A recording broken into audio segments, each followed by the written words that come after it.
Ruby ne rentra chez elle qu'au matin. Madame Remond, la servante en chef, en est très mécontente. « Vous voyez, je me suis réveillée tôt, alors j'ai décidé d'aller me promener. » Ruby ment. Madame Remond lui rappelle que l'essayage de la robe de mariée est prévu ce jour-là. Ruby l'avait complètement oublié. « Est-ce que je vais porter une robe à ce mariage ?» Rubina décide de plaisanter. Elle se souvient de la conversation à la taverne. « Je savais que tu le ferais. J'ai parié mes 3 mois de salaire dessus. » Les domestiques chuchotent. Madame Remond les regarda avec colère. « Quelles sont ces étranges pensées? Serait-ce par hasard parce que vous avez entendu de fausses rumeurs à votre sujet dans la rue ?» La servante la plus âgée précise. « Chérie, as-tu bien dormi ?» demande Rubina Luimond. « Oui, j'ai bien dormi cette nuit. Et toi ?» Question après question. La jeune fille répond. « Moi aussi, j'ai bien dormi aujourd'hui, » répondit Luimond. « Il a l'air très endormi aujourd'hui. C'est peut-être parce que je n'ai pas dormi à côté de lui. J'avais une affaire urgente à régler, alors j'ai décidé de dormir à part et d'aller retrouver Dante ensuite. C'était mon erreur, » se dit Rubina. Rubina décida de prendre le petit déjeuner avec Luimond. « Chérie, c'était quoi cette affaire urgente que tu avais hier ? Tu avais l'air très occupée, alors je me suis inquiétée. Tu es rentrée tard aujourd'hui, tu as donc besoin d'une bonne nuit de sommeil. Et ne me regarde pas comme ça, je n'ai pas bien dormi parce que je t'attendais, » dit Luimond. « Je dors bien, alors je ne remarquerai pas si quelqu'un entre et s'allonge à côté de moi. J'ai dit ça au CAO, juste pour que tu saches. » Comme le secteur de l'eau de l'Est évolue rapidement et que j'ai repris le travail, je dois vérifier régulièrement les documents qui me parviennent. Je ne remarque donc pas à quel point les jours passent vite. C'est bien que tu ne m'aies pas attendu. En souriant gentiment, la jeune fille dit « Madame, la couturière vous attend déjà dans le salon !» dit Madame Remond. « Je m'occuperai moi-même de ma robe. Tu ferais mieux d'aider Louis à choisir son costume, » dit Ruby à la femme de chambre. La jeune fille quitta la salle à manger et referma la porte derrière elle. « Qu'est-ce que tu racontes ? Je devrais être à vos côtés. Je crois que mon aide vous sera utile. » Madame Remond s'exclame. « Si le marié voit la tenue de la mariée avant le mariage sera malheureux, n'est-ce pas ? Alors, reste près de Louis !» demande Ruby derrière la porte fermée. Madame Remond lui demande depuis quand la jeune fille se préoccupe de telles futilités. « Mademoiselle Lisana tourne toujours autour de mon mari, alors je dois rester sur mes gardes. » La jeune fille répondit à la grande surprise de la servante principale. « Elle n'a pas l'air aussi effrayante et terrifiante que les rumeurs le disent. Il faut que je me calme et que je respecte la duchesse, » pense la styliste en frissonnant de tout son corps. « Regardez quelques modèles de robes de mariée. Choisissez celle qui vous plaît le plus.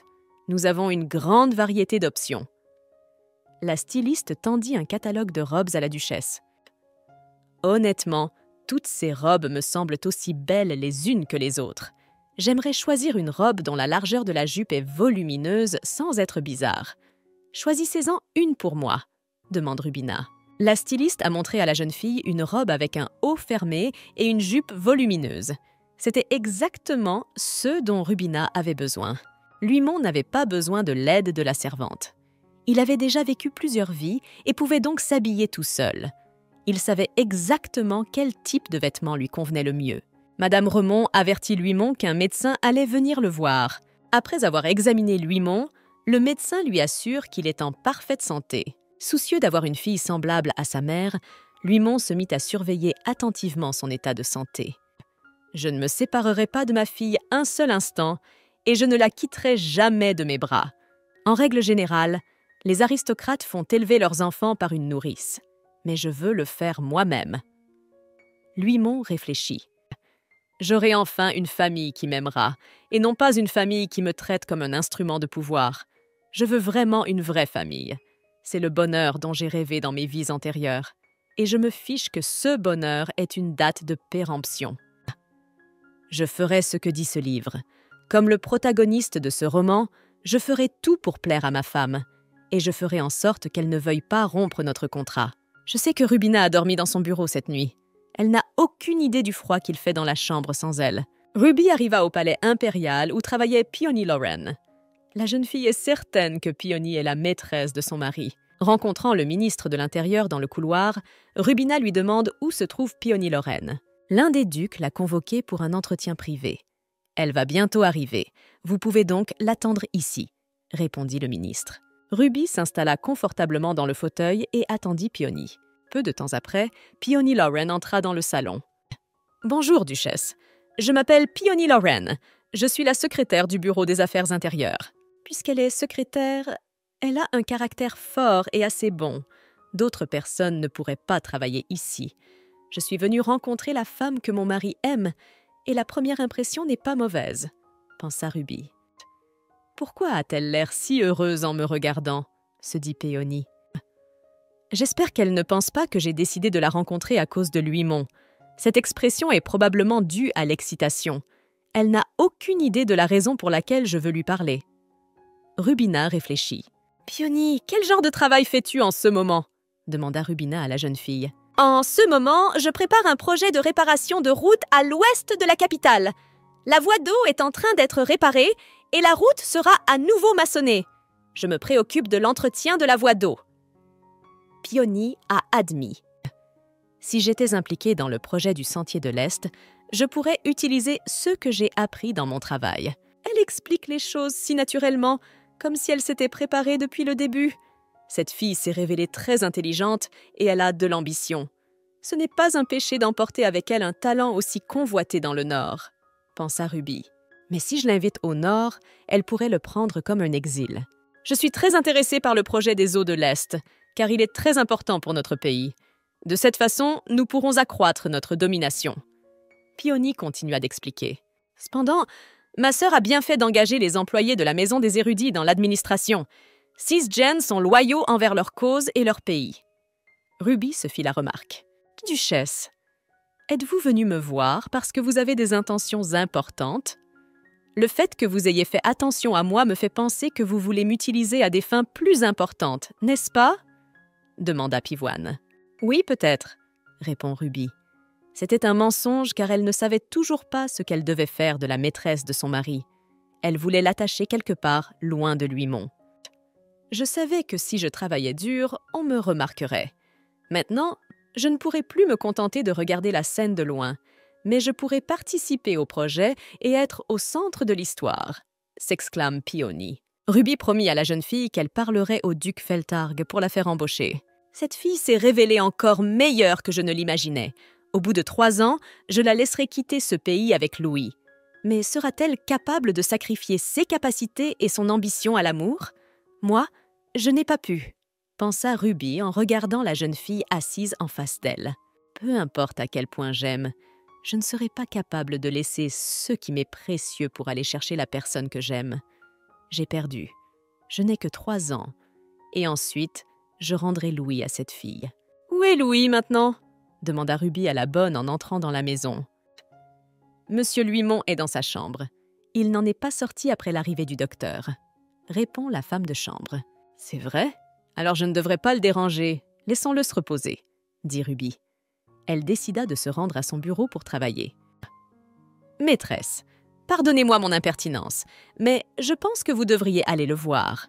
Le fait est que la nuit dernière, Luimon Sang n'a pas pu dormir du tout. Il attendait le retour de la duchesse, alors je lui ai apporté des bougies jusqu'à l'aube, dit la servante. C'est donc pour cela qu'il était si somnolent ce matin, devine Ruby. Peut-être qu'il vous attend aussi maintenant, alors ne le quittez pas. Nous sommes tous désolés pour monsieur Luimon, dit la servante. 6 yeux se remplirent immédiatement de larmes.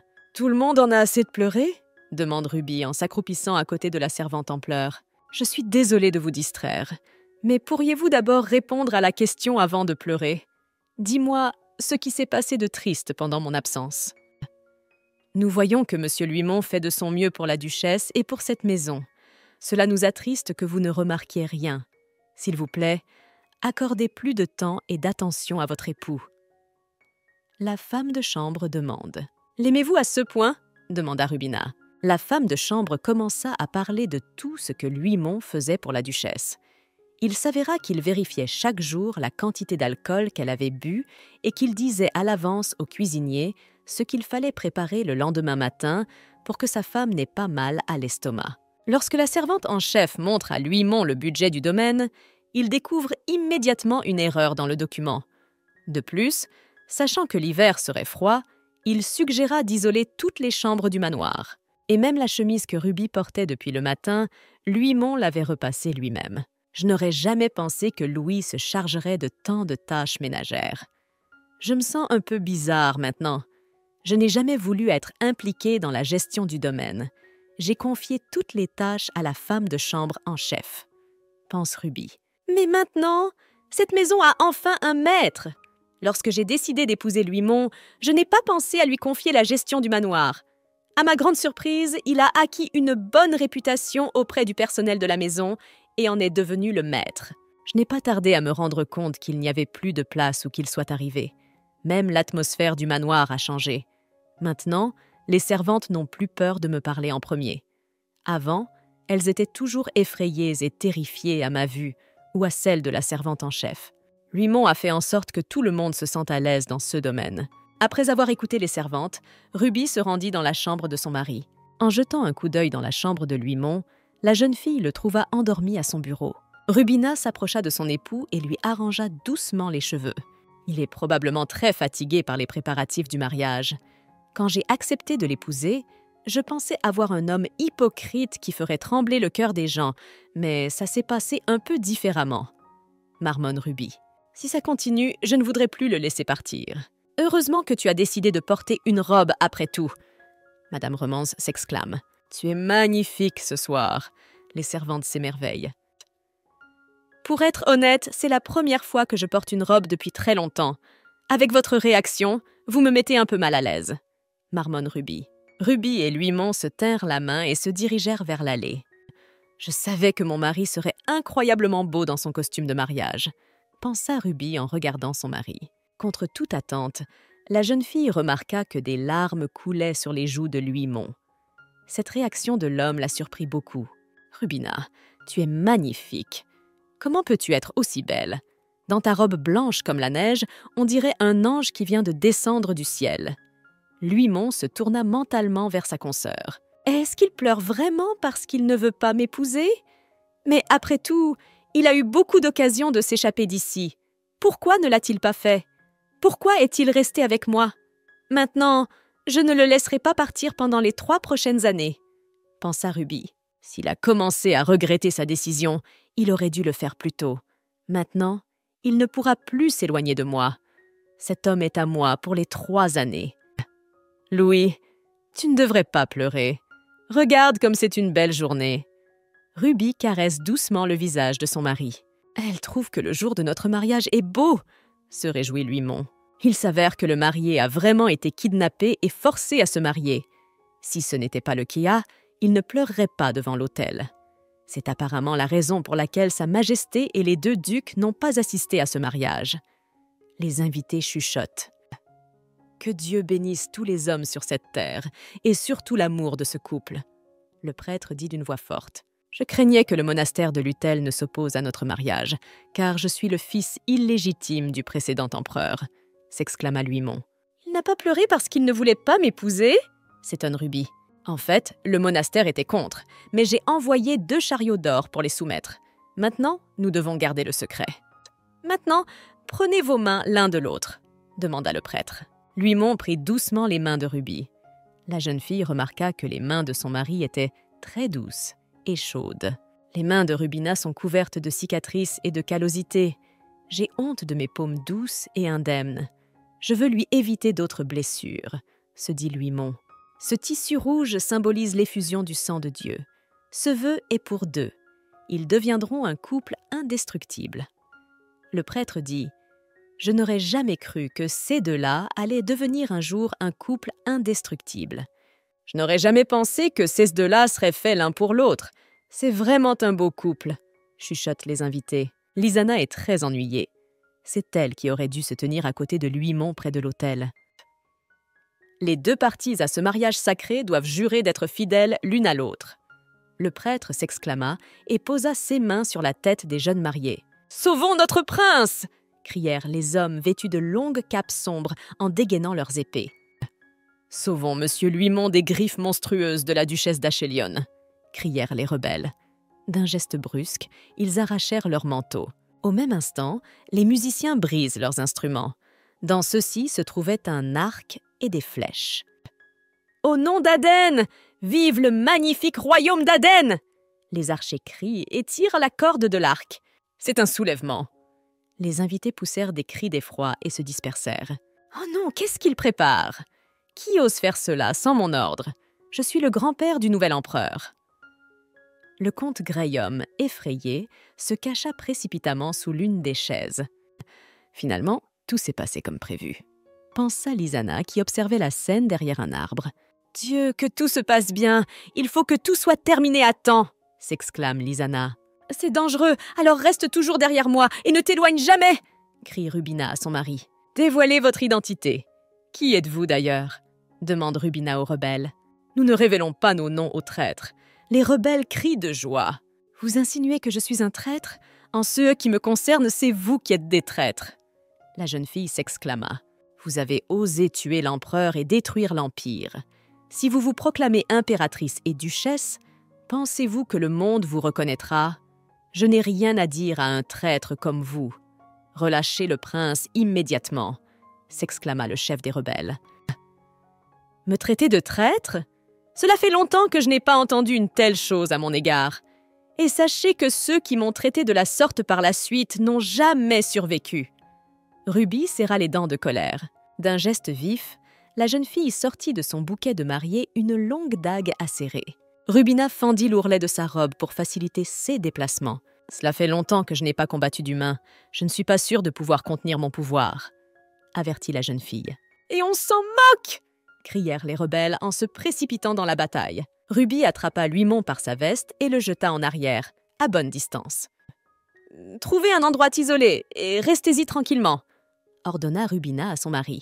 Rubina sauta en l'air et se jeta sur les rebelles avec toute sa colère. Rubina tua sans pitié les rebelles un par un. « J'ai attrapé Luimon-san !» cria l'un des rebelles en saisissant les bras de Luimon. Rubina lança une dague directement sur la tête du rebelle. La jeune fille se précipita sur son mari et le serra contre elle. Elle demanda à Luimon de fermer les yeux. « Je vais certainement survivre dans cette vie car j'ai maintenant ma bien-aimée Ruby, » pensa Luimon. « Cette femme est vraiment un monstre !» crièrent les rebelles. « Tirez sur elle !» cria le chef des rebelles aux archers. « Arrêtez! Vous ne vous rendez pas compte que votre précieux prince pourrait être blessé ?» s'exclame Rubis. « Oh, taisez-vous! Je ne peux pas vous laisser vivre. Quant au prince, je suis sûre que je peux trouver d'autres enfants illégitimes de l'empereur. » Le chef des rebelles grinça des dents de colère. Rubina siffla bruyamment. Au même moment, les hommes de Rubina tirèrent leurs flèches sur les rebelles. Le chef des rebelles fut touché à l'épaule. « Eh bien, tes hommes ont été tués, il ne reste plus que toi. Comment m'as-tu appelé déjà ?» ordonna Ruby au chef des rebelles. « Épargne-moi !» demanda le chef des rebelles. « Puisque tu ne veux pas parler, je ne veux pas non plus perdre mon temps avec des traîtres !» s'exclama la jeune fille en coupant la tête du chef des rebelles. Lizana n'en revenait pas. Une seule fille était capable de s'occuper de dizaines de rebelles. « C'est effrayant! Si je me fais prendre, je mourrai aussi !» pensa Lizana. Rubina remarqua que son mari restait debout, les yeux fermés. Il tremblait de tout son corps. « Puis-je m'approcher de lui comme ça? Ce serait probablement trop violent pour un natif de la maison des érudits. Mon apparence pourrait l'effrayer !» pensa Ruby en regardant ses mains ensanglantées. Soudain, Ruby vit une flèche voler vers Luimon. La jeune fille poussa un grand cri, incitant son consort à esquiver au plus vite. Luimon se figea sur place, horrifié. La jeune fille se précipita sur son mari, l'attrapa par la peau du cou et le jeta à terre. La flèche se planta dans le sol à l'endroit où Luimon se tenait auparavant. « Archer, trouvez l'archer et détruisez-le !» ordonna Rubis. Plusieurs dizaines de flèches se plantèrent dans l'arbre où l'archer était vraisemblablement assis. « Rubina, » chuchota Luimon. « Mince, j'ai fait preuve de violence juste devant lui. C'est une mauvaise chose. Je ne voulais pas qu'il voie ça un jour, » se dit la jeune fille. « Ruby, tu vas bien? Où et à quel point t'es-tu blessée? Il faut que nous allions voir un médecin au plus vite. » Luimon s'exclama d'une voix inquiète, scrutant le visage de la jeune fille. « J'ai oublié quand on s'est occupé de moi comme ça. » L'idée traversa l'esprit de la jeune fille. Luimon tourna le dos à sa consort et lui fit signe de monter sur lui. Ruby s'approcha de son mari et posa sa tête sur son dos. « Je ne me suis blessée nulle part. Ce n'est pas mon sang. Il vient d'autres personnes. Louis, merci de ne pas avoir peur de moi. »« Pourquoi aurais-je peur de toi? Tu m'as juste protégé de mes agresseurs.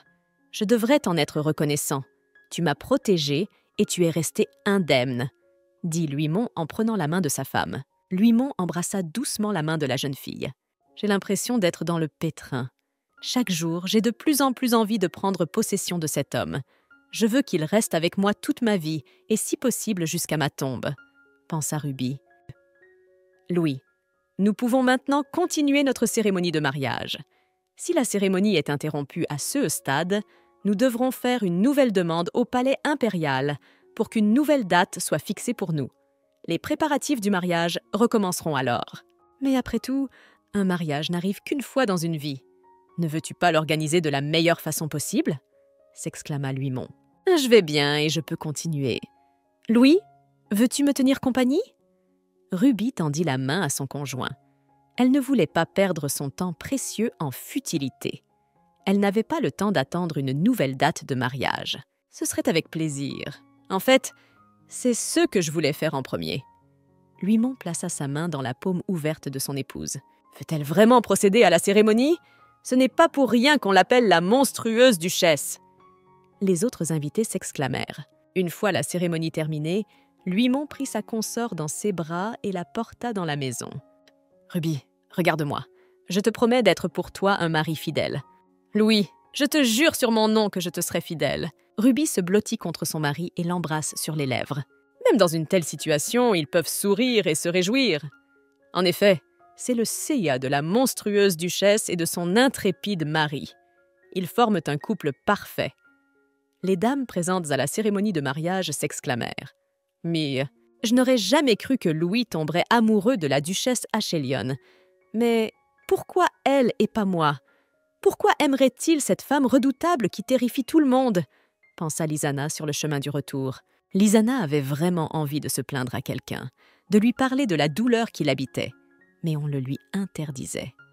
Descendant du carrosse, la jeune fille se dirigea vers le bureau de son père. « Père, je suis de retour. Je comprends que le colonel Gale est entré en action. Ce n'était pas un mauvais choix, dit le marquis Odile à sa fille. Au fait, j'ai appris que tu avais dissimulé ton identité et que tu t'étais rendu à la capitale pour délivrer un message par l'intermédiaire d'une servante qui ne se doutait de rien. Je loue ton action et le résultat n'a plus d'importance. Et pourquoi frissonnes-tu ? Cette pièce n'est pas froide. Lizana, arrête de trembler et d'avoir peur. Sois ferme et arrogante. Tu dois te rappeler que tu es la future impératrice d'Aden. Tu te souviens comment l'impératrice Olina a pu protéger le premier prince de la tyrannie de Sa Majesté ? Vous devez être la même, élégante et inébranlable dans toutes les situations. Et n'oublie pas que pour devenir impératrice, tu dois prendre soin de Louis-Monda. Mais comment faire ? Il aime vraiment sa consort, la duchesse Achelion, s'exclama Lizana. Ne dis pas de bêtises. Maintenant, va te reposer. Je crois que tu es fatiguée aujourd'hui, dit le marquis. Lorsque Lizana quitta le bureau de son père, le conseiller du marquis s'y précipita immédiatement et lui annonça que le comte Graham avait offert la montagne de sel. « Seulement une montagne de sel et rien d'autre ?» précise le marquis. Il me semble qu'il ne se doute pas que nous connaissons le contenu de la transaction. Comme le comte Graham pense à tort qu'il est le centre de la rébellion, il craint que la cohésion ne s'affaiblisse si vous lui tournez le dos, répond le conseiller. Rendez-lui la montagne de sel. Seule la mine de diamants m'intéresse, dit le marquis. Mais si vous obtenez la montagne de sel, votre situation financière s'améliorera. De plus, cet endroit isolé est idéal comme terrain d'entraînement militaire. Nous pourrons y cacher nos troupes, s'exclame le conseiller. Et s'ils s'attendent à ce que nous suivions leur plan ? Ils ont probablement déjà pris connaissance de notre situation financière et de la taille de nos forces. Il se peut même qu'ils aient placé un espion ici. Nous devons tenir compte de tous ces facteurs, répond le marquis. Quelle duchesse ! Tout ce qu'elle savait, c'était flâner et ne s'inquiéter de rien. Et voilà que les choses changent si radicalement. Oh ! Et le prince s'est révélé bien plus intelligent que je ne le pensais. J'ai été stupéfaite quand il s'est réfugié dans la maison des érudits pour échapper à la mort. Et le plus drôle, c'est que lorsque l'impératrice a détruit le bâtiment et emmené tous les scientifiques travailler pour elle, le prince a soudain décidé d'épouser sa sœur, la duchesse d'Achelion. Quel filou!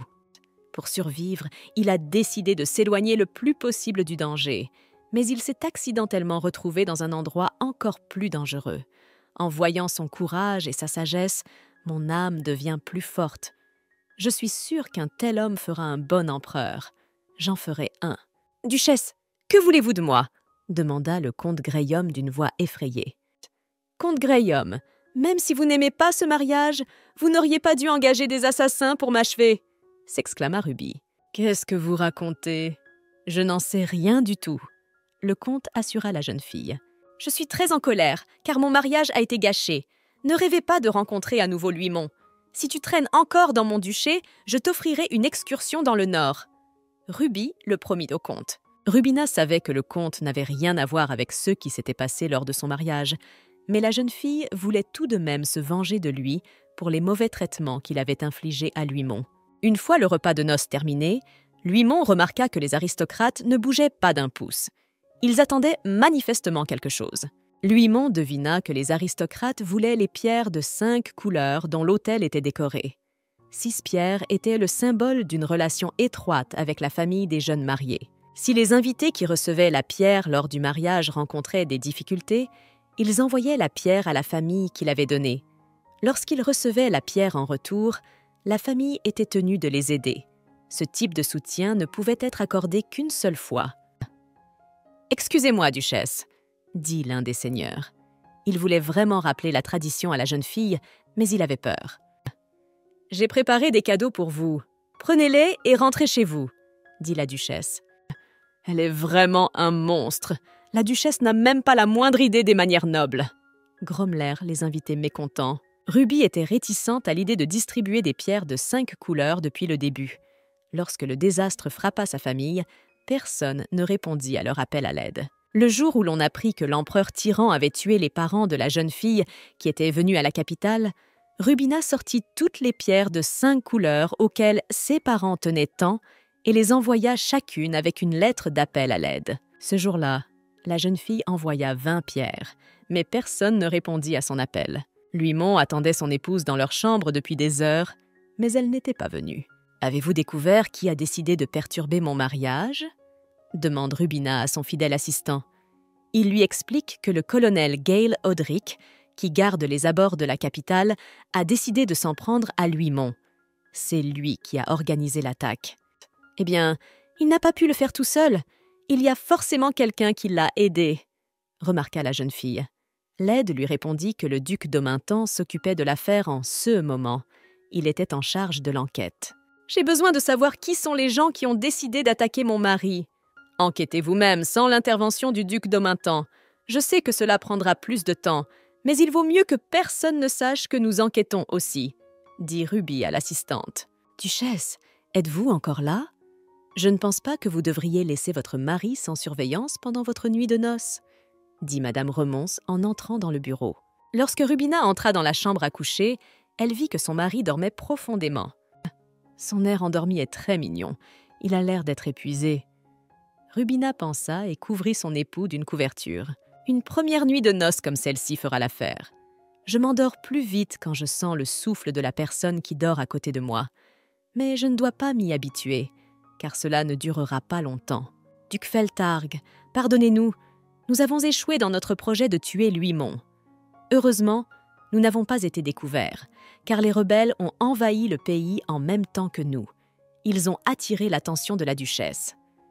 Le capitaine de l'escouade du duc Feltargue s'exclama. « Au moins, la duchesse va-t-elle bien ? Est-elle indemne ?» demanda Feltargue. Le capitaine lui répondit que la duchesse allait bien. Les habitants de la ville étaient très inquiets que des rebelles se soient levés lors du mariage de la duchesse. Ils craignaient qu'un Ruby Ashelion en colère ne fasse venir des bêtes du nord dans la capitale. Vous avez remarqué que la duchesse est restée silencieuse. Peut-être est-elle prudente à cause de la haine de l'impératrice. Tout le monde sait qu'elle a épousé le fils illégitime de l'ancien empereur. Les habitants de la ville racontent des ragots. Pendant que les habitants discutaient du mariage passé de la duchesse, celle-ci se prélassait au lit depuis 24 heures. « C'en est assez de traîner. Vous et moi avons encore des choses à faire, » s'exclame la duchesse en repoussant son mari. « Nous ne pouvons pas continuer ainsi. Cela fait 15 jours que je n'arrive pas à sortir du lit, » se dit Rubina. Rubina reçoit une lettre du Nord. 6 assistants écrivent que la population de bêtes est en constante augmentation. Ils lui demandent de revenir au plus vite. « Quelle bande d'alarmistes !» s'exclama Rubina en jetant la lettre de côté. « Ah, vous voilà! As-tu terminé ton travail ?» demande Louis-Mon qui regarde dans le bureau. « Non, j'ai encore beaucoup à faire, » répondit la jeune fille. « Je vois. Si tu as beaucoup de choses importantes à faire, tu ne peux rien y faire. » Louis-Mon incline tristement la tête. « Mes affaires ne sont pas si urgentes, elles peuvent attendre, » dit la jeune fille. « C'est une excellente nouvelle. » Louis-Mon s'exclama et embrassa son épouse sur le front. Le lendemain, Ruby devait encore accepter le travail. Sa sœur Cullen lui avait envoyé plusieurs assistants. « C'est la dernière affaire pour aujourd'hui. Sa Majesté a décidé de vous avertir qu'il y a une réunion mensuelle demain et que vous devriez absolument y assister, » dit Stephen en ajustant ses lunettes. « Va dire à Sa Majesté qu'elle ne devrait pas me charger de tant de travail juste après mon mariage !» s'exclame Ruby. Dès que les assistants eurent quitté le bureau, Rubina poussa un soupir de soulagement et s'étira doucement. La nuit était profonde à l'extérieur de la fenêtre. « Rubina, tu es enfin libre. Je t'ai apporté le dîner. » Louis-Mon entra dans le bureau. Il poussait devant lui un chariot rempli de nourriture. « Tu ne devrais pas travailler le ventre vide. Vous risquez de nuire à votre santé. Essayez ceci. » Louis-Mon prit une cuillère de soupe au fromage et la fit goûter à son épouse. « Maintenant que le dîner est terminé, il est temps de soulager votre fatigue. » Louis-Mon s'agenouilla devant son épouse et lui ôta ses chaussures. Louis-Mon commença à masser doucement les pieds de son épouse. Ruby saisit son mari par les vêtements et le tira vers elle. La jeune fille embrassa passionnément son mari sur les lèvres. « J'ai toujours pensé qu'il était un lapin sans défense, mais en fait, il a des yeux de bête. C'est un homme vraiment fort, même s'il a peur de le montrer, » se dit Rubina. « Rubina, tu vas quelque part aujourd'hui ?» Louis-Mon remarqua que sa consoeur allait quelque part. Rubina lui expliqua qu'elle devait assister aujourd'hui à une réunion mensuelle qui se tiendrait au palais impérial. « Rubina, laisse-moi te faire ton nœud de cravate. Cela me fait plaisir de te voir avec la chemise que j'ai repassée et la cravate que j'ai nouée. Cette salle de réunion est trop grande pour servir de lieu de rencontre à l'impératrice et aux 3 ducs, » pensa Ruby en entrant dans la salle. Peu après, Dante et Feltarg entrèrent dans la salle. « Vous vous êtes vraiment épanouis.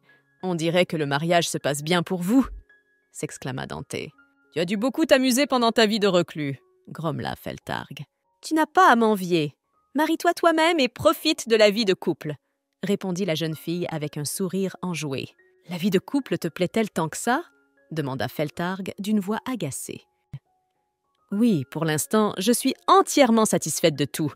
On peut dire que j'aime ma vie de couple, » répondit Ruby. Sans dire un mot, Feltarg frappa du poing sur la table. « Qu'est-ce que tu fais? As-tu une sorte de rancune contre cette table ?» demanda Rubina, surprise. « Je ne faisais que plaisanter. Pourquoi prenez-vous cela si au sérieux?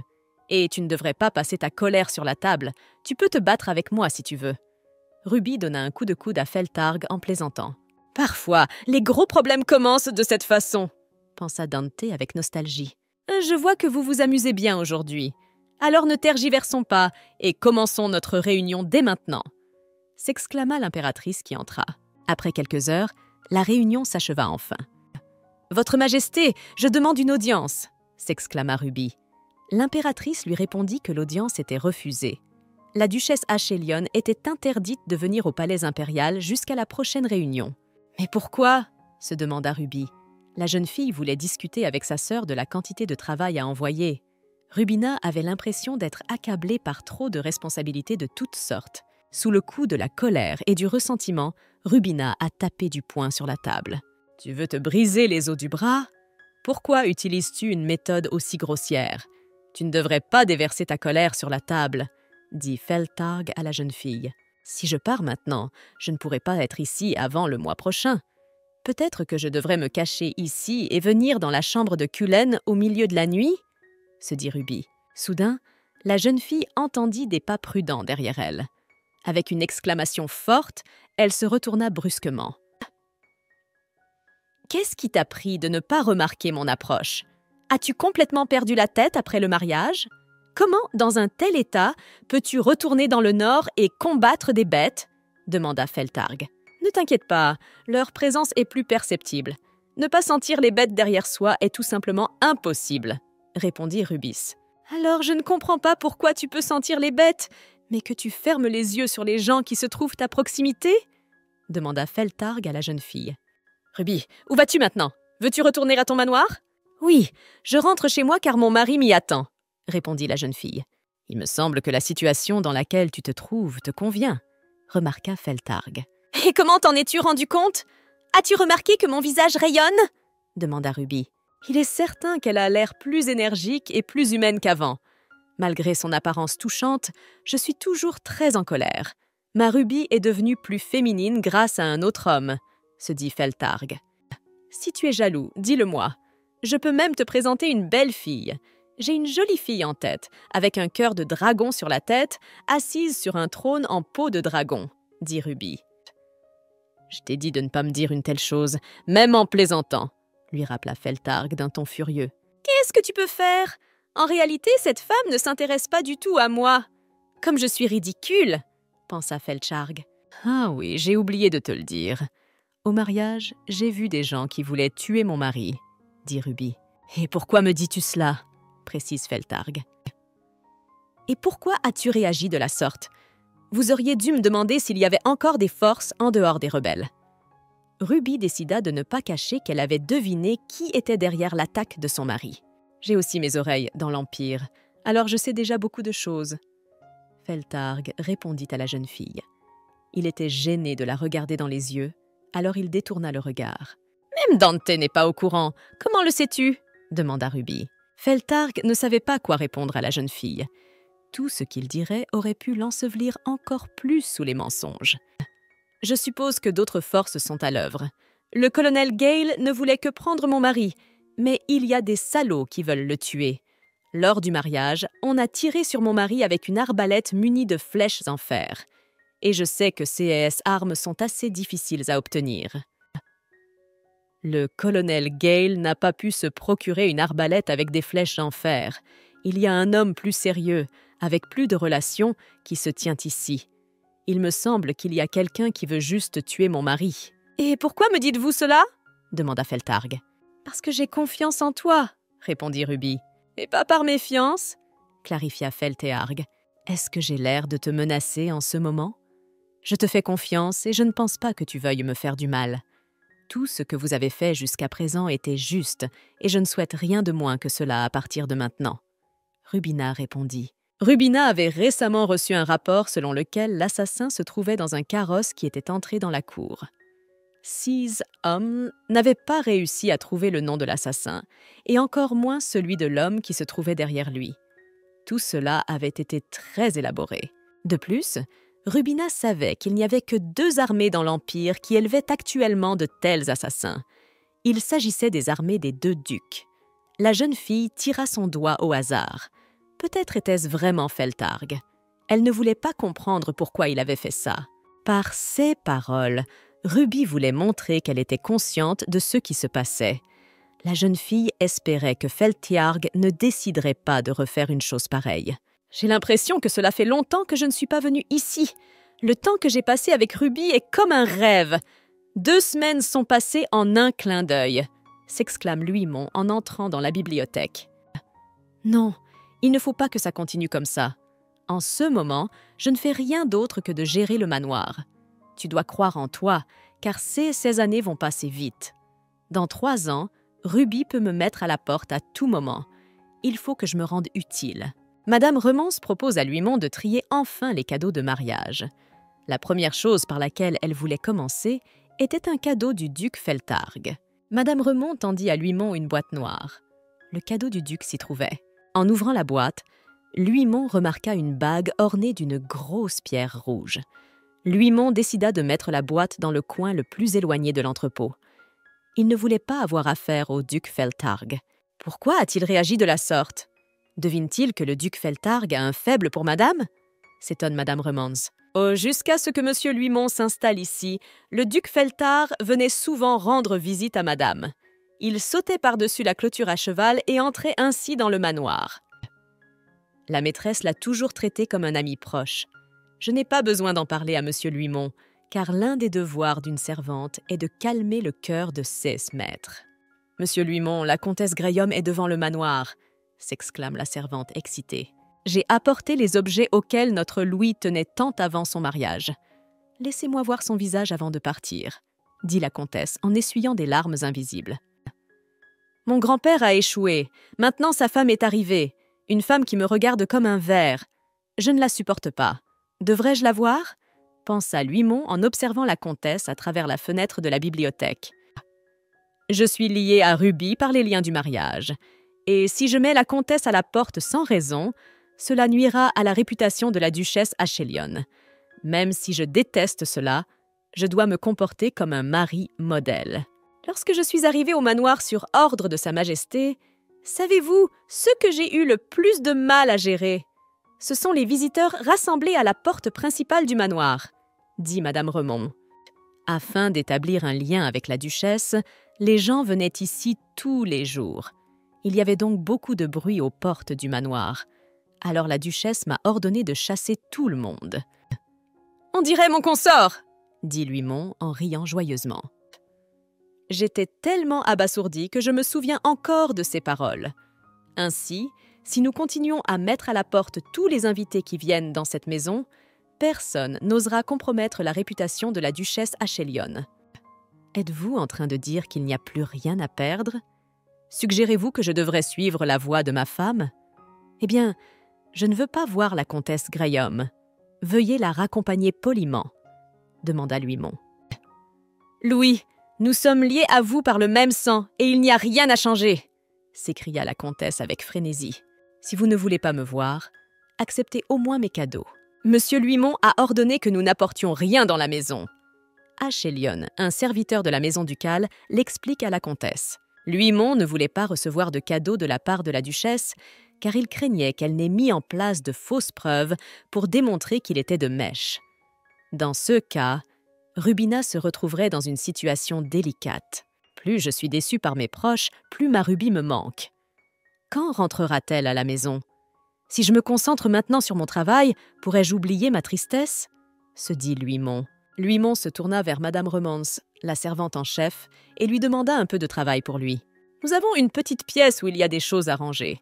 La maîtresse ne veut pas s'en occuper. » Madame Remance dit à Luimon de se diriger vers la porte en chêne. Dès que Luimon eut tiré la poignée de la porte vers lui, une pile de lettres se déversa immédiatement sur lui. « Ces invitations sont-elles arrivées après le mariage ?»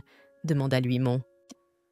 Le nombre de lettres qui arrivaient chaque jour était très important.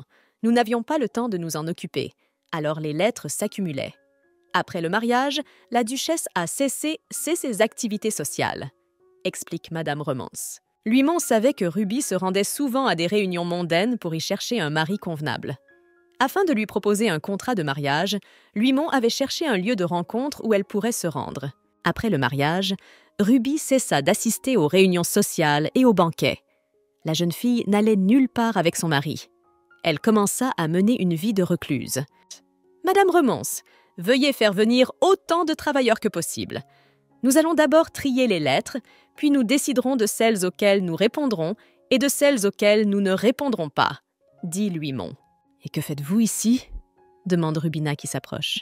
« Rubina, tu es venue ? J'étais concentrée sur mes lettres, alors je n'ai pas eu l'occasion de venir te saluer. J'ai décidé de faire un peu de ménage dans cette pièce. » répondit son consort, Luimon. « Et pourquoi faites-vous cela? Pourquoi n'avez-vous pas laissé Madame Remance s'en charger ?» demanda Ruby. « J'ai décidé de tout vérifier personnellement, car les lettres importantes doivent recevoir une réponse de votre part ou de la mienne. Au fait, avez-vous déjà mangé? Et si nous dînions ensemble ?» demanda Luimon. Ruby accepta, car elle avait faim. « Voici mes salutations tardives, » dit Luimon en prenant la main de son épouse. « Comment vas-tu? Tout va bien? Y a-t-il eu quelque chose de spécial aujourd'hui? »« Ne t'inquiète pas, tout s'est bien passé aujourd'hui, » répond Ruby en souriant. « Alors, toutes les lettres ont été triées.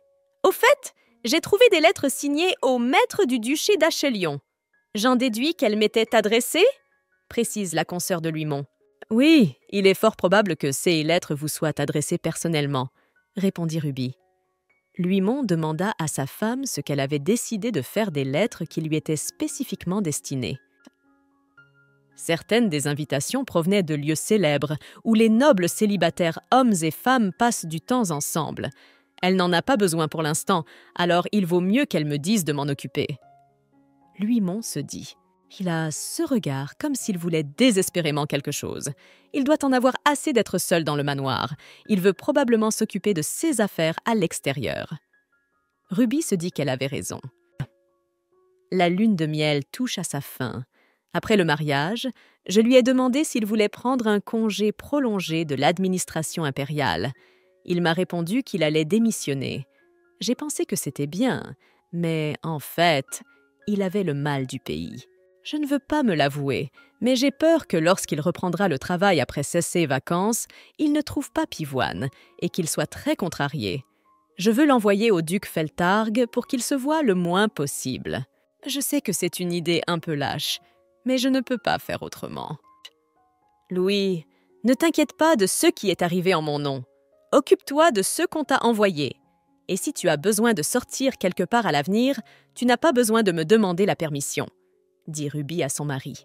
Je n'ai qu'une chose à te demander. Essaie de ne pas sortir la nuit parce que c'est dangereux. Quand tu sors, n'oublie pas de te faire accompagner par un chaperon pour plus de sécurité. Écoute, tu ne dois pas lire les invitations qui sont arrivées à ton nom et y répondre ? Demanda Luimon à la jeune fille. Les paroles de son épouse le blessaient. Il lui semblait qu'elle lui était totalement indifférente. Elle le laissait librement aller à des bals sans vouloir l'accompagner. « Puisque je vais m'assoupir dans mon bureau pendant que je passe en revue les invitations qui sont arrivées en mon nom, tu peux dormir tranquillement dans la chambre sans moi. » Luimon dit à la consort et disparut derrière les portes de son bureau. Ruby pensait que la colère de son mari allait bientôt passer, mais Luimon continuait à l'éviter. Plusieurs nuits de suite, Luimon refusa de coucher avec son épouse. Oh merde! Ce type, à force de trier ses invitations, fait chambre à part depuis 3 jours. J'en ai marre de dormir seule dans ce grand lit. Ruby s'exclame et tape du poing dans le miroir. Il va à un événement social ce soir. Je me demande quand lui et moi allons enfin nous réconcilier, pense Rubina en sortant de la salle de bain. Rubina, que fais-tu? Pourquoi tu te promènes dans la maison avec la tête mouillée? Tu vas attraper un rhume comme ça, s'exclame Luimon. Laisse-moi t'aider à te sécher la tête. Luimon fit asseoir sa femme sur une chaise et commença à lui essuyer la tête avec une serviette sèche. Comme j'aime cette femme.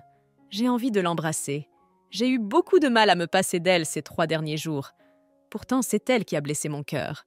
Malheureusement, je vais devoir prendre mon mal en patience, se dit Luimon. Il toucha doucement les cheveux de la jeune fille avec ses lèvres. Luimon craignait que sa femme ne commence à se rendre à des événements sociaux sans lui. Il savait que beaucoup d'hommes et de femmes voulaient connaître la duchesse d'Achelion de plus près. Je souffre à l'idée qu'elle accepte l'invitation de quelqu'un d'autre et qu'elle voyage seule. Je ne peux pas la laisser aller dans un endroit où se réunissent des hommes et des femmes célibataires. L'autre jour, Madame Remonce a assuré Luimon qu'elle serait toujours à ses côtés.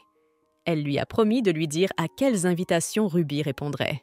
Avec l'aide de Madame Remonce, je ferai en sorte que Rubina ne puisse pas se rendre à la soirée en cachette de moi. Tu y vas aujourd'hui à cause du travail, n'est-ce pas? Mets la veste que j'ai repassée. Luimon tend à son épouse sa veste brune préférée. Louis, c'est bien que tu ailles à la réunion. Si quelque chose se passe là-bas, n'oublie pas de me le faire savoir, demande Ruby à son mari. Oh, ne t'inquiète pas pour moi et reviens sans tarder, répond Luimon à la jeune fille. D'accord, nous dînerons ensemble ce soir, promet la jeune fille. Duc, vous avez un invité à recevoir, dit le majordome en s'inclinant. Et qui a décidé de venir me voir à cette heure matinale, demanda Feltargue. Le majordome répondit que la duchesse Achelion était là. Feltargue se leva immédiatement de son siège et se précipita vers la duchesse. « Au fait, de quoi ai-je l'air maintenant ?»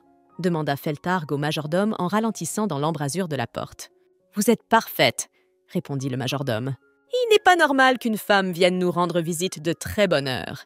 Il s'est peut-être passé quelque chose ?» dit Feltargue d'un ton pensif. Feltargue bondit hors de son bureau et se précipita à l'extérieur où Ruby l'attendait. Sortant de la maison, Feltargue ralentit un peu pour reprendre son souffle. « Qu'est-ce que tu fais depuis ce matin? Le soleil s'est-il couché à l'ouest aujourd'hui ?» demanda Feltargue à la jeune fille. « Tu sais, c'est toujours agréable d'entendre tes remarques sarcastiques le matin, après tout, » dit la jeune fille en souriant. Pourquoi restons-nous dehors avec toi? Rentrons à l'intérieur et parlons, suggéra Feltarg à la jeune fille. Il se sentait très mal à l'aise à côté d'elle. Nous pouvons aussi vous parler ici. Ce que je veux vous dire n'est pas une information confidentielle. De plus, je n'ai pas beaucoup de temps. Je dois m'occuper d'autre chose. Ruby répond. Maintenant, vous ne voulez pas prendre une tasse de thé avec moi? Voulez-vous que nous parlions à celui qui est ici? C'est ton mari qui t'a dit de faire ça? Demanda Feltarg. Et pourquoi parlez-vous de mon mari tout d'un coup? Je crois que j'ai toujours été comme ça, s'exclama la jeune fille.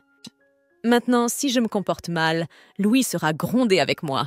Je ne peux pas le laisser se faire engueuler lui aussi, pensa Ruby. La jeune fille descendit de son cheval et se dirigea vers Feltarg. D'accord, si tu insistes, allons prendre le thé. Rubina tapota amicalement l'épaule de Feltarg. Vous avez donc été chargé du projet d'adduction d'eau dans l'Est? Précisa Rubina. Et tu es venu ici pour que je te remercie? Demanda Feltarg d'un ton furieux. Vous n'avez pas à me remercier pour cela. J'ai seulement donné un indice à l'impératrice qui ne connaissait pas votre enthousiasme pour le projet, répondit Ruby. Si vous n'êtes pas venu pour être remercié, alors pourquoi êtes-vous venu? Demanda Feltarg. Il n'aimait pas devoir aller à l'Est pour le projet, alors que Rubina resterait dans la capitale. Je suis venue vous recommander une personne talentueuse. Cette fille s'appelle Peony Lauren. Elle n'est encore qu'une employée de bureau, mais elle est très intelligente. Elle souhaite vivement participer au projet d'approvisionnement en eau de l'Est.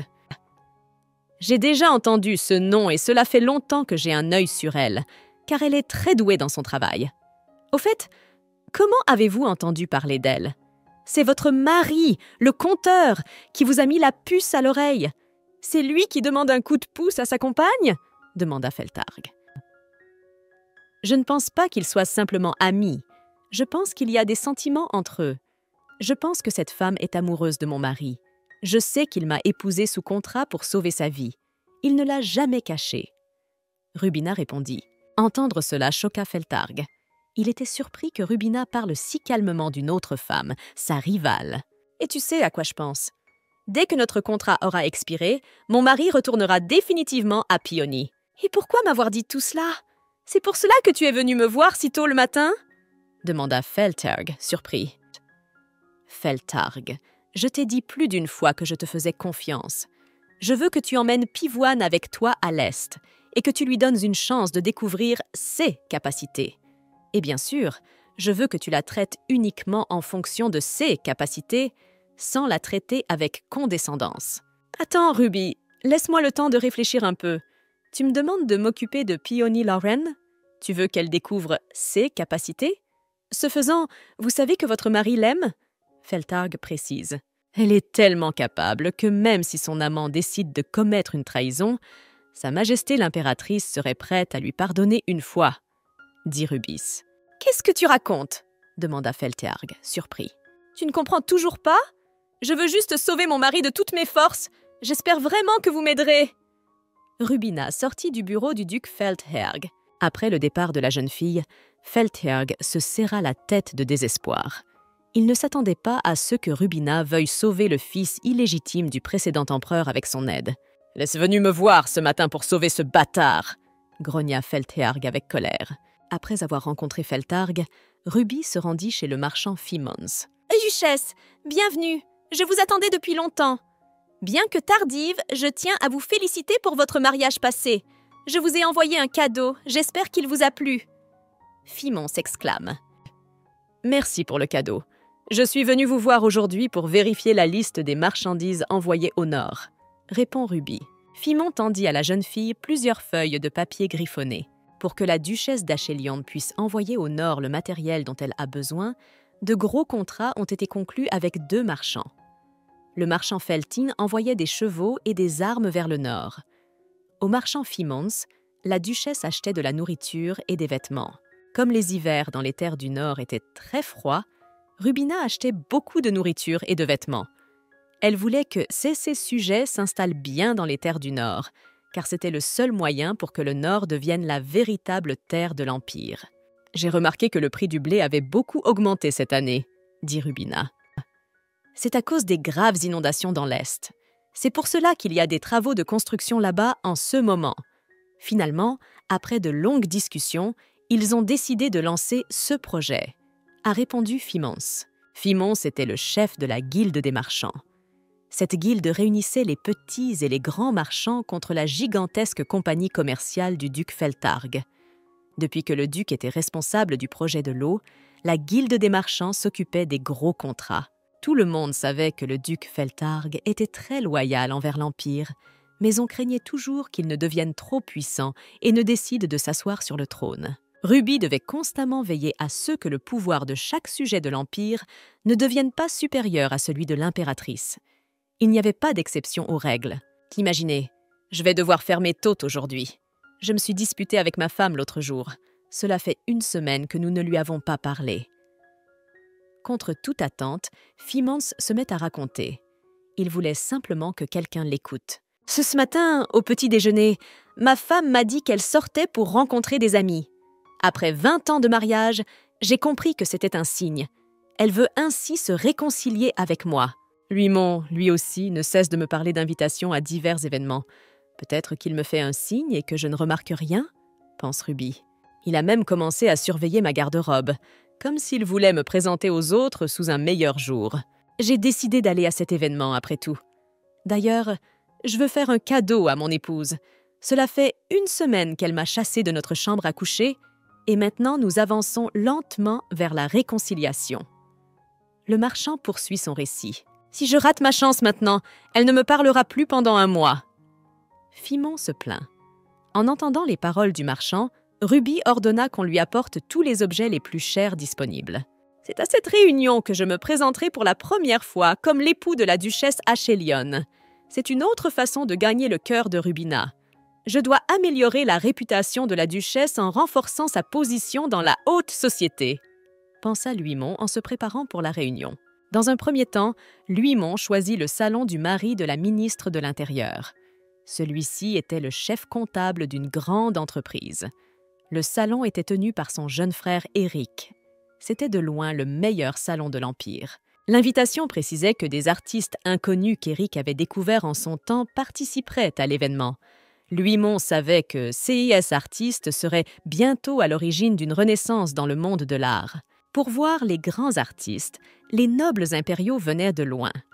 Beaucoup respectaient Éric pour sa contribution à l'art, même s'il n'était que le frère d'un fonctionnaire administratif. D'après vos vies antérieures, Luimon savait qu'Éric deviendrait très célèbre à l'avenir. L'invitation en son nom était un grand cadeau du destin.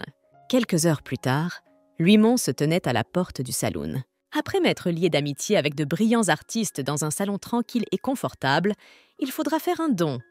Puis, un peu plus tard, le duché d'Achelion connaîtra une grande gloire, se dit Luimon. En entrant dans le salon, Luimon remarqua qu'en plus des artistes, toute l'aristocratie locale s'était réunie. Tout cela troubla le jeune homme. Il n'avait pas l'intention de fréquenter les aristocrates.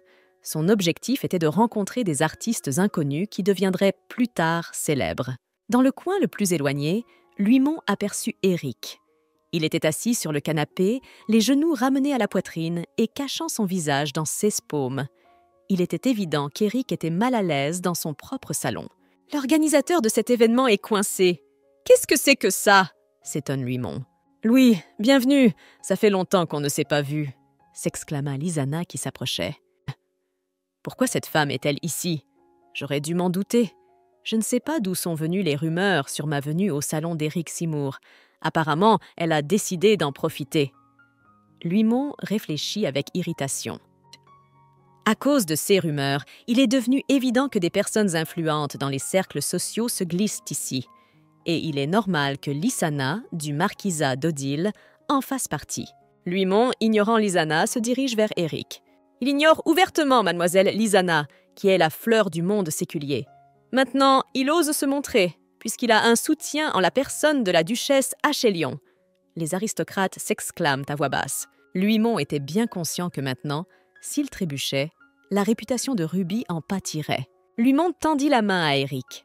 Celui-ci poussa un cri d'effroi et se couvrit la tête de ses mains. Il semblait avoir peur d'être frappé. « Je m'appelle Luimon. Je vous remercie de m'avoir invité. »« Je ne savais pas que le mari de la duchesse venait ici. Je suis honoré que vous soyez venu. » Éric s'exclame et serre fermement la main de Luimon. Pour être honnête, j'admire depuis longtemps votre salon. Avoue Luimon. Luimon remarqua que tout le corps d'Éric tremblait à nouveau. En se retournant, il vit derrière lui une Lisanna en colère. « Qu'est-ce que tu veux à cet homme ?» demanda Luimon en couvrant Éric de son corps. « Tu viens de me remarquer ?» demande Lisanna en souriant. « Selon les règles de l'étiquette, je dois d'abord saluer poliment le propriétaire du salon, » répond Luimon. En apparence, il semblait très calme, mais en réalité, il craignait que Lisanna ne le frappe à nouveau avec sa pile de bagues au doigt ou qu'elle n'ordonne aux domestiques de se jeter sur lui. Éric remarque que Luimon a également peur de Lisanna. Les doigts de la main du mari de la duchesse tremblent finement. « Il retient sa peur pour me protéger », devina Éric. « Le propriétaire du salon m'a cédé ses droits. C'était un fardeau pour lui de rencontrer un invité important comme vous, alors je l'aide. On peut dire qu'aujourd'hui, je suis la propriétaire de ce salon, » explique Lisanna. « Si c'est bien le cas, je n'ai plus aucune raison de m'attarder ici. » Luimon tourna le dos à la jeune fille et se dirigea vers la sortie. « Hé, attends !» cria Lisanna en attrapant Luimon par la manche de sa veste. Luimon retira son bras avec irritation. « Ne me touche pas quand tu en as envie !» s'exclama Luimon. « Tu ne te comportes pas comme un gentleman en ce moment. Regarde comme son comportement a changé depuis qu'il est devenu l'époux de la duchesse. Dame Lisanna lui a tendu la main pour qu'il se lie d'amitié avec lui et il se montre si grossier. » S'insurge l'un des seigneurs. Tout de même, la descendance se fait connaître. Que peut-on attendre d'un homme qui a pris le titre de duc et qui est pourtant l'enfant bâtard d'un tyran? Lisanna sait que les aristocrates présents dans le salon sont très jaloux de Luimon. D'abord, le sang du précédent empereur coulait en lui. Deuxièmement, il possédait une beauté incroyable.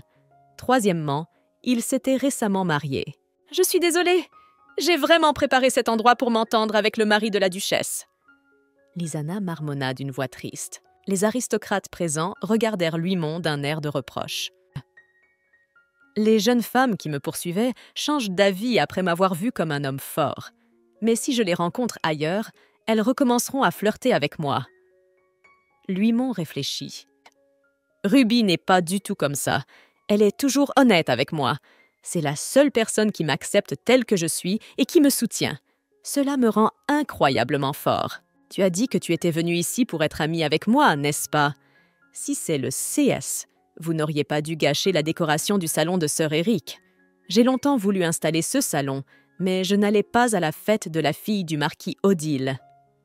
Luimon dit d'une voix forte. Si j'avais voulu vous rencontrer, j'aurais répondu à votre invitation. D'ailleurs, qu'est-ce qui a changé depuis le mariage? Ai-je changé? Comment étais-je avant cela? Si je n'étais pas venue dans ce salon, seriez-vous là aujourd'hui? Sir Éric, je suis vraiment désolée que cette précieuse réunion ait été gâchée à cause de moi. Je vous recontacterai bientôt. Luimon entendit les chuchotements des aristocrates derrière lui. Il le traitait de fils illégitime d'un tyran et l'accusait d'avoir épousé une duchesse monstrueuse pour obtenir un titre et une protection. Luimon lança un regard furieux aux aristocrates. Ceux-ci se turent immédiatement. Luimon s'approcha du chef des commères, l'attrapa par la peau du cou et le souleva au-dessus du sol. « Répète, qu'est-ce que tu viens de dire ?» siffla Luimon d'un ton furieux. « Je vais tout te dire, mais laisse-moi partir d'abord !» cria l'amateur de ragots. Luimon desserra sa main. L'amateur de ragots tomba par terre avec fracas. « Ils peuvent m'insulter autant qu'ils veulent, mais je ne les laisserai pas traiter Ruby de monstre. Elle a combattu des monstres mortels tous les jours pour protéger l'Empire. Elle s'est souvent sacrifiée pour la sécurité du peuple. » Luimon réfléchit. Comment osent-ils calomnier leur sauveuse en la traitant de duchesse monstrueuse? Alors ma consort est une duchesse monstrueuse et je suis le fils illégitime d'un tyran? J'ai hâte de voir ce qui t'arrivera lorsque tu te retrouveras face à elle, dit Luimon. La soirée étant gâchée, Luimon décida de rentrer chez lui. Les aristocrates lui demandèrent de rester pour se racheter, mais il ne les écouta pas. N'était-il pas devenu comme la duchesse d'Achélion? C'est vrai ce qu'on dit, mari et femme ne font qu'un Satan. Et après tout, ils ne se sont mariés que récemment. Les aristocrates chuchotèrent. Luimon entendit les aristocrates l'appeler comme Ruby. Cela lui plut beaucoup. Lisanna rattrapa Luimon et lui prit la main. Dame Lisana, jusqu'où peut-on aller? Arrêtons-nous là, demanda Louis-Mont en retirant son bras. Louis, je comprends enfin à quel point c'est difficile pour toi. Mais même si tu épousais la duchesse Achelion, cela ne changerait rien. Il faut que tu reviennes parmi nous, s'exclame Lisana. Oui, elle a raison. Rien n'a changé. Je m'inquiète toujours autant pour ma vie, tous les jours. J'ai peur. J'ai peur de mourir cette fois aussi. Mais retourner chez mon grand-père n'est pas une option, se dit Louis-Mont. Soudain, Lisana entendit du bruit dans les buissons. Je m'excuse de vous déranger. Un Dante souriant émergea des buissons. Duc dominant, que faites-vous ici? Demanda Lisana. J'allais voir sœur Éric, mais je me suis malencontreusement perdu. Mentissement de Dante. Mais ce n'est pas important. Vous feriez mieux de m'expliquer ce que vous faites ici tous les deux. De quoi parliez-vous tous les deux? Et pourquoi avez-vous été si effrayés par ma présence? Duc dominant, ne vous a-t-on pas dit de ne pas écouter les conversations des autres? Demande Lisana. Je suis désolée, je l'ai fait par accident. Et je tiens à vous assurer que je n'ai pas entendu ce dont vous parliez.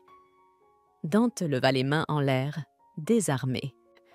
Je vais dire tout de suite à sœur Éric qu'il est recherché par le duc de Dominsan. Lisana se précipita dans le salon. Louis-Mont suivit la jeune fille qui s'enfuyait d'un regard craintif. Il ne voulait absolument pas se retrouver seul avec le duc dominant. Dans une de 6 vies, c'est Dante qui l'avait tué. Sœur Louis-Mont, pour être honnête, je n'ai jamais pensé que Ruby aimerait des hommes comme vous. Louis-Mont savait que le duc Dante dominant était le chef des services de renseignement de l'impératrice. À l'origine, il était censé mener une vie cachée, mais il y a quelques années, il avait prouvé qu'il était le meilleur épéiste de l'Empire. Cela l'a rendu célèbre.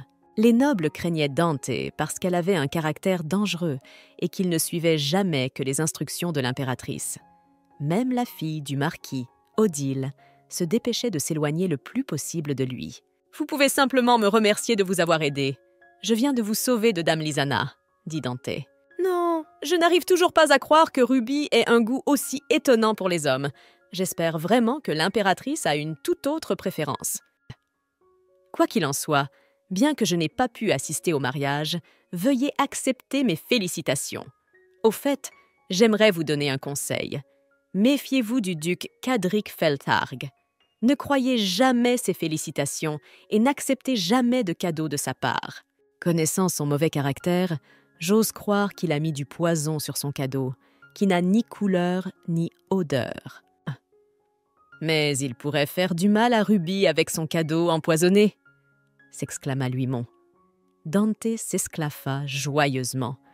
Il expliqua que Ruby avait utilisé leur sang pour maîtriser les dragons et qu'elle était donc résistante à la plupart des poisons. Et à propos, je ne suis pas venue ici pour rencontrer Éric. C'est vous que je voulais rencontrer, messire Louis-Mont. Dante tendit une enveloppe blanche à Louis-Mont. Louis-Mont vit le sceau de l'impératrice sur l'enveloppe. « Pourquoi m'avez-vous donné cette enveloppe ?»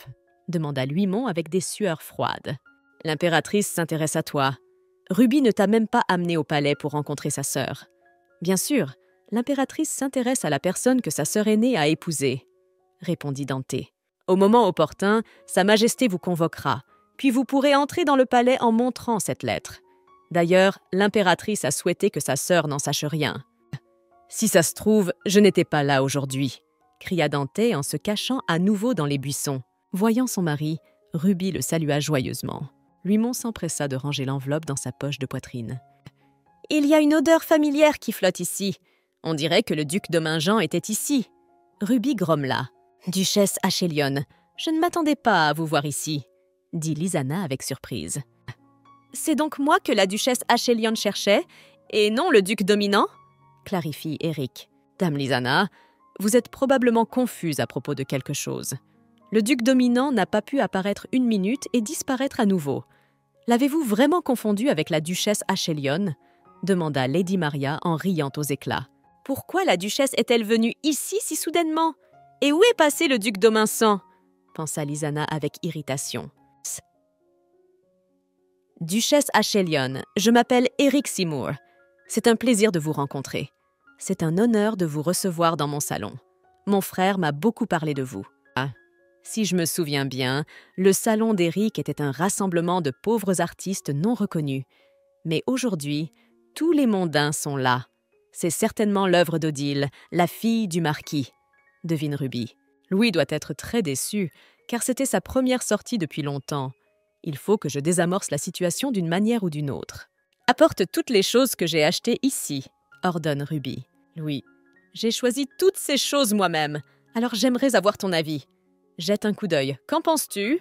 En regardant les boîtes, Louis-Mon sursauta de surprise. Ruby avait apporté beaucoup de peintures et de pinceaux coûteux. C'est exactement ce que tu pensais. Je ne pouvais pas venir à tes débuts en tant que consort les mains vides. J'ai acheté ces pinceaux et ces peintures pour toi. De plus, certains articles iront aux membres de ce salon, dit Ruby. Et ces peintures sont faites de pierres précieuses. Il y a aussi quelques-uns des meilleurs outils d'art ici. Ce sont des objets de grande valeur. Les artistes seront très heureux de voir tout cela. Eric s'exclame. Ces objets de valeur ne donneront rien aux artistes sans talent. Ces objets doivent être utilisés par ceux dont ils servent la dignité. C'est nous qui nous sommes liés d'amitié avec le mari de la duchesse aujourd'hui. Nous sommes dignes de ces objets, murmurent Lady Maria et Sir Uniston. J'espère qu'elle ne donnera pas ces couleurs aux nobles. Ils peuvent acheter les leurs, pensa Louis-Mon. J'ai appris à deviner ce qu'il pense. L'esprit de Ruby s'emballe. Sir Eric, je veux que mes cadeaux tombent entre les mains des bonnes personnes. J'espère que vous savez de quoi je parle, dit Ruby. Lysana ne quitte pas la duchesse des yeux. Elle n'avait aucune idée de la raison pour laquelle la duchesse tournait toujours autour de son mari. La jeune fille espérait que la duchesse s'occuperait de ses affaires après le mariage et que Louis serait enfin libre. « Louis, nous avons encore des choses à faire aujourd'hui. Alors allons-y », ordonna la duchesse à son mari. Louis-Mon suivit docilement sa femme. « Ruby, merci beaucoup pour cette journée », dit Louis-Mon à son épouse alors qu'ils rentrent chez eux en calèche. « J'espère que nous ne ferons plus chambre à part ?» demande Ruby à son mari. Louis-Mon s'assit à côté de sa consort et l'embrassa passionnément sur les lèvres. « Rubina, Sa Majesté l'impératrice, quel genre de personne est-elle » demanda Louis-Mon à sa consort avant de s'endormir. « Qu'est-ce qui t'intéresse exactement » demanda Rubina. Elle fut surprise par la question de son mari. « Je suis juste curieux de savoir comment tu vois l'impératrice » dit Louis-Mon. « Qu'est-ce que j'en pense ? Elle est très égoïste. Si j'ai quelque chose de bien, elle est sûre de me le prendre. Mais elle est très intelligente. » Louis-Mon entendit la fierté de sa jeune sœur dans les paroles de son consort. Il se souvint que dans sa vie antérieure, c'était l'impératrice qui était responsable de sa mort. Louis-Mon ne voulait pas rendre sa consort jalouse de sa famille, mais cela l'attristait de ne pas pouvoir être la personne la plus chère à ses yeux. Louis-Mon rapprocha son épouse de lui et lui embrassa le front. « Ne me parle plus de ta sœur. Quand tu seras près de moi, ne regarde que moi, » demanda Louis-Mon. Mais c'est lui qui m'a demandé de lui parler de Cullen. Qu'est-ce qui a changé? Pourquoi cette réaction? Qu'est-ce que j'ai déjà dit de mal? S'étonne Ruby. Une rumeur s'était répandue dans la capitale selon laquelle Eric Seymour avait changé. Après la visite du mari de la duchesse à Shellion, son salon avait commencé à être visité par des officiels du gouvernement et des gens célèbres. Les nobles intéressés voulaient également obtenir son invitation.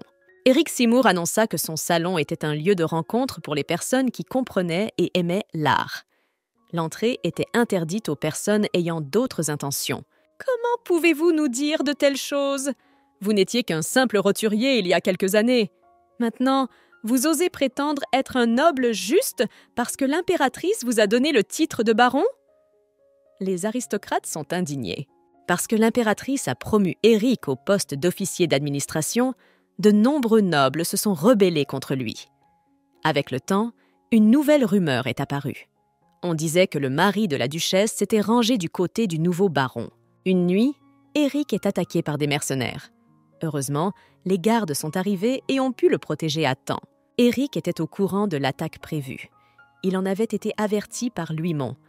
Lorsqu'il a appris l'attaque contre Eric, son frère aîné, qui est aussi le responsable de la comptabilité d'une grande entreprise, s'est mis en colère. Le frère d'Eric, avec le soutien total de sa femme, responsable des affaires internes, a pris de longues vacances et a placé des mercenaires autour du manoir de son frère. Louis-Mon aide Eric à gérer son budget personnel. Au fil du temps, cette situation s'est transformée en une lutte entre les nobles héréditaires et les nouveaux nobles. La capitale se divise en deux factions, ceux qui défendent Eric Seymour et ceux qui veulent sa mort. Bientôt, la capitale est envahie de mercenaires. Grâce aux mercenaires, les ventes de nourriture et de vêtements augmentent. Les mercenaires ne faisaient pas de mal aux gens du peuple, car ils savaient que l'impératrice ne manquerait pas de les punir sévèrement. Par conséquent, les gens du peuple n'avaient pas peur des mercenaires. C'est l'opinion qui prévaut parmi les masses. Dante termina son rapport. Bon travail. Continuez à surveiller l'opinion publique. Si nous devons nous battre, le camp de ma sœur doit gagner, dit l'impératrice. Je suis curieuse de connaître la réaction de ma sœur à tout cela. Mais je lui ai dit de ne pas venir à la prochaine réunion, n'est-ce pas? Maintenant, j'ai peur qu'elle ne vienne vraiment pas. Elle a beaucoup changé ces derniers temps. Et d'ailleurs, j'ai appris que mon majordome est toujours du côté de ma sœur. Dites-moi, vous ne vouliez pas vraiment me servir, n'est-ce pas, à propos de ma sœur? Demande l'impératrice à son majordome. Il fut un temps où j'étais majordome du comte Luxen. Je l'ai servi avant même votre naissance. Mais peu importe qui je servirai, je ne serai loyal qu'envers vous, répondit le majordome. Pour être honnête, vous ne m'intéressez absolument pas. Je m'intéresse plutôt à l'homme qui est devenu le mari de ma sœur. Non seulement il a charmé ma sœur avec son visage, mais il a fait un tel vacarme. De plus, la lettre que Dante a volée contient les noms des nobles qui voulaient enlever Éric Simour. N'est-ce pas formidable? Je commençais à croire que le mari de ma femme pouvait prédire l'avenir. Il savait à l'avance qu'Éric pourrait être enlevé. Je n'aime pas qu'elle fasse l'éloge d'un autre homme, marié de surcroît, se dit Dante. C'est trop pour un homme qui a le sang d'un tyran qui coule en lui. Soudain, l'impératrice s'exclama et déchira la lettre en deux. Un mois de lutte pour Éric Simour s'écoule. La patience de l'impératrice, qui observait la situation, est à bout. Elle en avait assez de voir le chef comptable d'une entreprise importante pour elle tout abandonner et prendre la défense de son jeune frère. Finalement, la femme du frère d'Éric, la responsable des affaires intérieures, intervient dans la situation. C'est elle qui a organisé la réconciliation entre les parties. La famille Simour est la première à s'excuser auprès des nobles. Les nobles se sont mis d'accord pour dédommager la famille Simour. Les nobles doivent vider leurs poches et payer le double des dommages. Le salon d'Éric Simour devient l'un des salons les plus célèbres, les plus difficiles à trouver et les meilleurs de la société. Luimont acquiert une notoriété inattendue. Dans la bataille qui oppose Éric Simour à la noblesse, Luimont est appelé le cardinal gris. Non seulement il fut le premier à reconnaître la valeur du salon et à charmer Éric par son apparence, mais d'une main invisible, il se vengea des nobles qui le méprisaient. Récemment, j'ai entendu une rumeur selon laquelle le duché d'Achelion serait criblé de dettes. Raconte Madame Remons. Non, pas du tout. J'ai investi de l'argent dans la lutte pour Éric qui nous a été rendue au double, s'exclame Luimont. Et qu'importe que nous ayons plus ou moins d'argent, les gens disent toujours que je suis tombée tellement amoureuse de toi que je ne me soucie absolument pas de mon titre maintenant, dit Ruby en riant joyeusement. Pourquoi tu continues à rire avec ça? Tu ne te soucies pas des rumeurs? Elles peuvent avoir un effet négatif sur ta réputation, n'est-ce pas? S'étonne Luimont. Tu verras, je vais certainement réussir et rendre le duché d'Achelion encore plus riche que le duché de Feltargue.